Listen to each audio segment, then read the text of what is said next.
Hello guys, good morning. Pupunta kami ng ilog and update ko na lang kayo pag nasa ilog na kami guys. Guys, eto na kami sa ilog and kasama ko ang aking mga pinsan na may maganda at mga pangit rin. Charot. Papunta ako sa kanila, kinuha ko yung sabi daw punta daw ako dun sa kanila kasi nagpaiwan ako dun sa baba. Pumunta sila dun sa taas. Yan, nakikita mo yun. Yan si Ate Risa. Hey, Ate Risa. Yan yung iba ko pang pinsan. Yan. Ano ko yung cellphone ko niyan. Yan si Ate Risa. Hey, Ate Risa.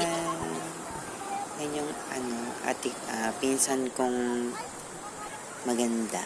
Okay lang. Yan. Yung isa din. Malalagyan ng cellphone. Wala akong makuha dyan. Wait lang guys. Naghahanap ko dyan ng mapapatungan ng cellphone. Hindi ko na alam kung saan ko alagay yung cellphone.